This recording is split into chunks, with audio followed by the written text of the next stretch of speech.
to another Sunday school lesson. I hope you guys had a great week this past week, remembering how you can shine your light to others through our little pumpkin craft we did. If you're new here joining us and you haven't been a part of our Sunday school, I am so excited that you are here with us, and I want to share with you that each lesson sometimes has activities that we do, and we like to provide you with some of those supplies. So feel free to reach out to the church's office and let them know that you are joining our Sunday school, and we can get those supplies to you each week as we have them, okay?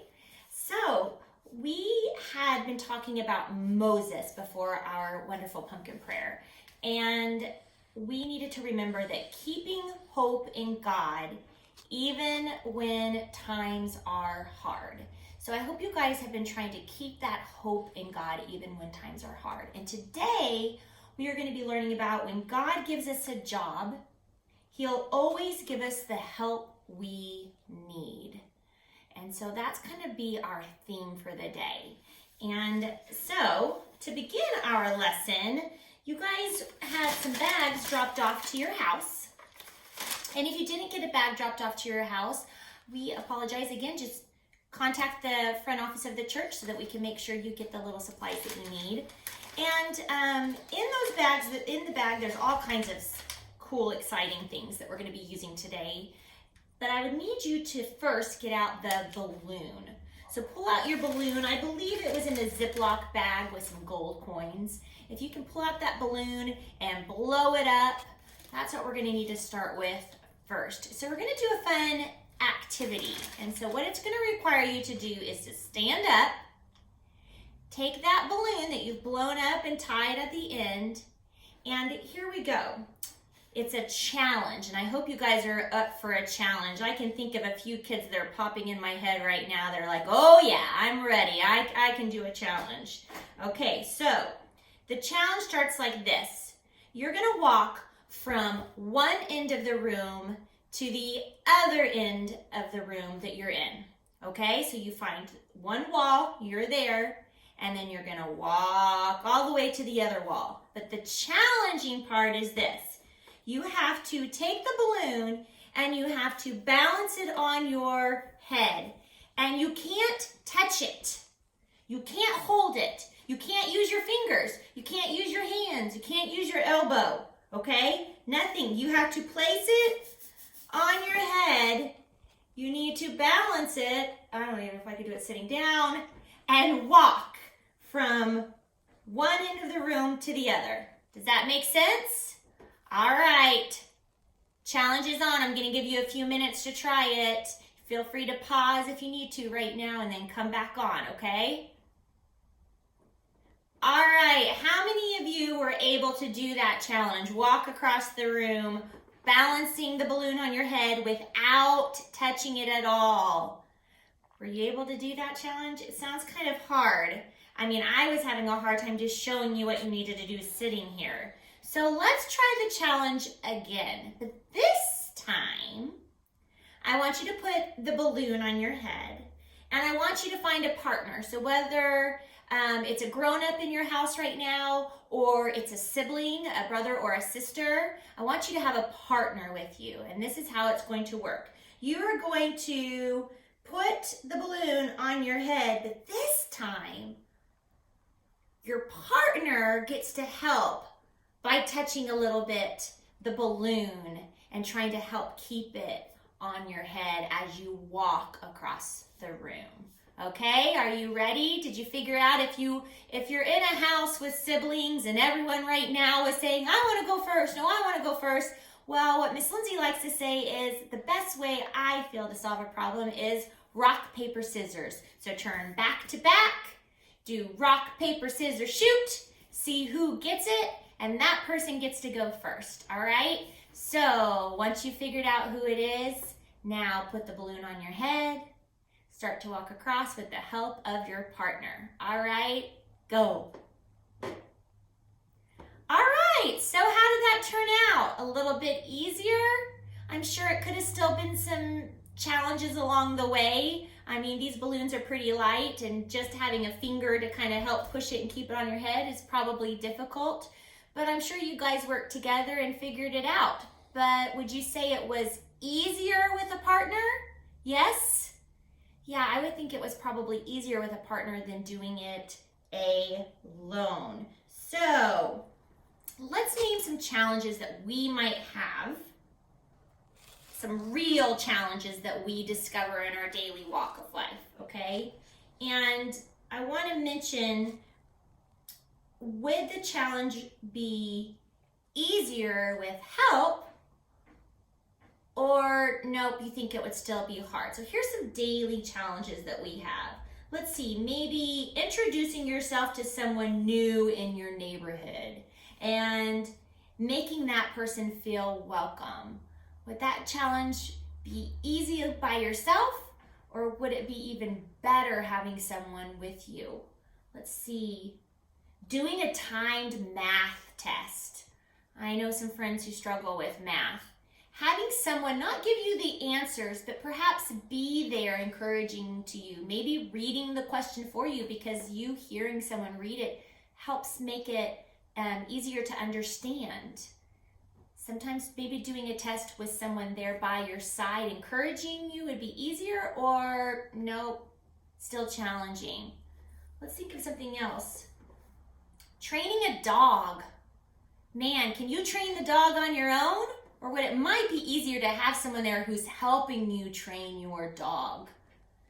Those are some challenges that we face training our dogs.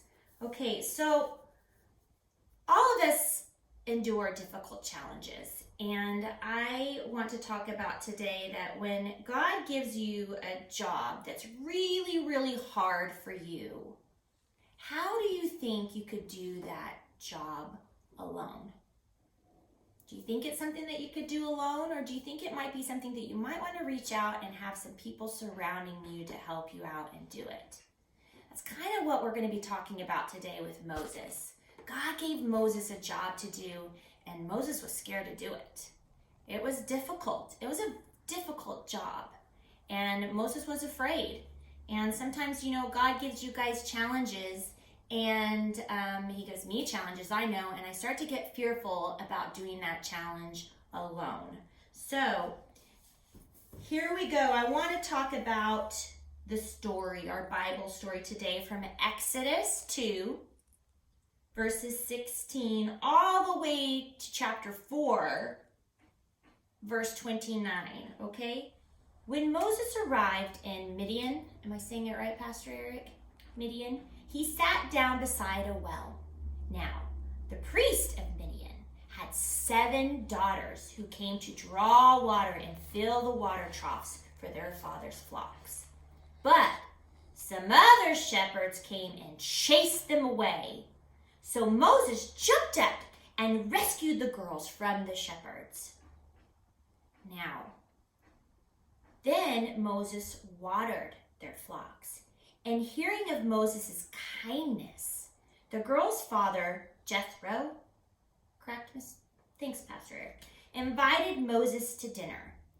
The oldest daughter, I need Pastor Eric's help, Zipporah.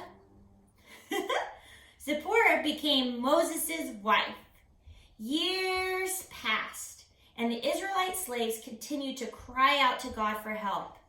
And God heard them. So remember, Moses had ran away, and he was having trouble hearing God and listening to God. And he came across this family, and he helped them out, and he married one of the daughters.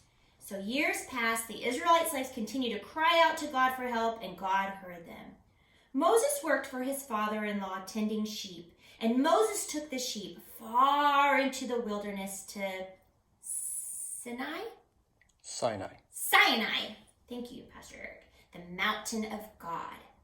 There, the angel of the Lord appeared to him in a blazing fire from the middle of a bush. Could you imagine walking out and seeing a bush on fire and it starts to talk to you? Moses stared in amazement. It had burned up. This is amazing, Moses said to him. Why isn't that bush burning up? I must go see it. When the Lord saw Moses coming to take a closer look, God called to him from the middle of the bush, "Moses, Moses, do not come any closer," the Lord warned. "Take off your sandals, for you are standing on holy ground. I am the God of your father, the God of Abraham, the God of Isaac, and the God of Jacob." When Moses heard this, he covered his face because he was afraid to look at God. How many of you guys would be afraid too? I know I would. Then the Lord told Moses, "I have certainly seen the oppression of my people in Egypt. Yes, I am aware of their suffering. So I have come down to rescue them from the power of the Egyptians. Now go, for I am sending you to Pharaoh. You must lead my people Israel out of Egypt." And when God was finished speaking, Moses responded with protest and pleas. He did not want to do as God asked. It's sometimes hard. See, even Moses refused God's request. He said no at first. That's our human instinct. That's our earthly instinct, to just say no, and our mind gets in the way and we start getting fearful of what God's saying to us. We don't listen at first.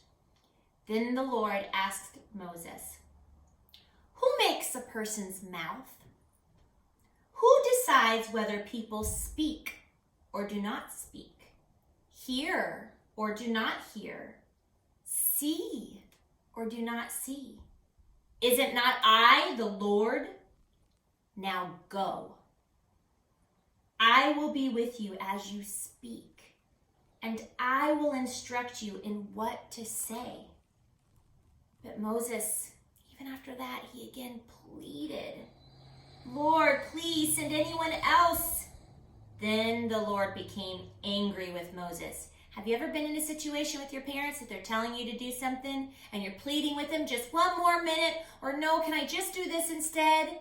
And then your parents are tired of telling you what they want you to do, so they get angry. "All right," he said, "what about your brother Aaron, the Levite? Levite. Thank you, Pastor Eric. I know he speaks well, and look, he is on his way to meet you now. He will be delighted to see you.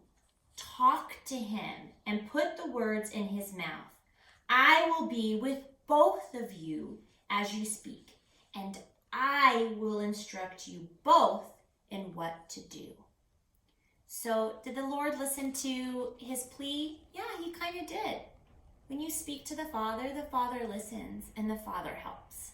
And he helped solve the problem by saying, "Moses, I'm going to give you your brother, and your brother will help you and be by your side."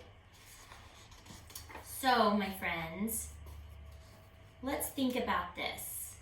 If you could have given Moses advice in the middle of his conversation with God, what would you say to him? What would you say to Moses? And why would you give him advice like that? Are you talking? Are you sharing? Think about that. Moses really had his doubts, and he had decided right from the start that this challenge was way too much for him. Kind of like the challenge you guys did with the balloons, right? When you first did it and you couldn't even see Mrs. Lindsay keep the balloon on her head while she was sitting, were you already saying, "No, I can't do it. How am I going to do that? Balloon's never going to stay on my head." That was Moses. His first thoughts went to no, no, no, right? So, but when I gave you a friend and I told you you could use a friend or a grown-up in the room to help you, it made all the difference, didn't it? So seeing how scared Moses was, God gave him a friend to help. A brother, actually. Because when God gives us a job, he'll always give us the help we need. And that's the theme. Remember how I talked about that at the beginning? When God gives us a job, he'll always give us the help we need. So, let's see what ends up happening. Moses and Aaron returned to Egypt, and called on all of the Israelite leaders together. The leaders believed what Moses and Aaron told them and showed them. And the leaders knew that God had heard their cries for help. So guess what? They ended up believing them. The fear of them thinking they were crazy or not believing them, no, they trusted them. They said, okay. All those fears that Moses had, did they come true? No, they didn't. God gives us a job. He always gives us the help we need to do the job. Okay? That was true for Moses, and that is true for us today. So, in our bags, we got a handout that looks like this. It's called Grace and Mercy Bags, okay? And there's a Bible verse on here from Hebrews that says, "So let us come boldly to the throne of our gracious God. There will we receive his mercy, and we will find grace to help us when we need it most." So the instructions are on here. I want you guys to have fun. You can do this today. You can do this sometime this week when you're saying to your parents, "I'm so bored." Huh, parents? You can say, "Well, I remember that project that was in the bag from Sunday school."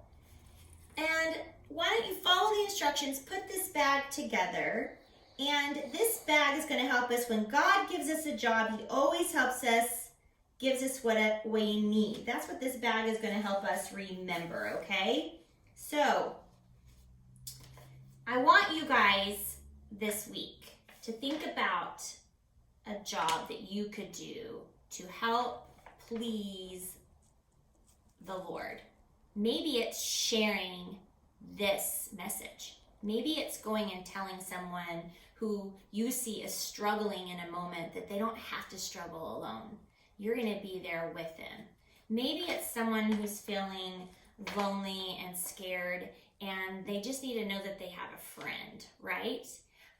Maybe you pull something from your bag that's been in there, and I feel like there's all sorts of cool things like these chocolate gold coins, and you can pull that out and maybe share one with a friend, and it won't make it so difficult and so hard and kind of put you at ease. I find that when I'm having a conversation with a friend that's having a difficult time and I give them something to kind of play with and mess with, and I do that myself, and we do like Play-Doh is one of my favorite things. We do that. It eases everyone's minds into the discussion that we're going to have. So I challenge you this week to do a job that seems so hard for you, but know that you can do it, and let this be a reminder for you that you can do it with the help of God, that you are never alone, that you always have God by your side, and just reach out to him. You can do that by prayer. You can just do that wherever you are in that moment. You can just cry out to the Lord for help and ask him and tell him like Moses did, "I'm scared. I'm afraid, Lord. I need your help." And he will answer your prayer. You may not always see it. You may not always hear it. But I'm telling you, in the end, you're going to feel it. Okay? So that is your challenge this week. I hope you guys enjoyed your story about Moses, and we will continue on next Sunday. And until then, you guys have a wonderful, wonderful week, and I will see you later. Bye.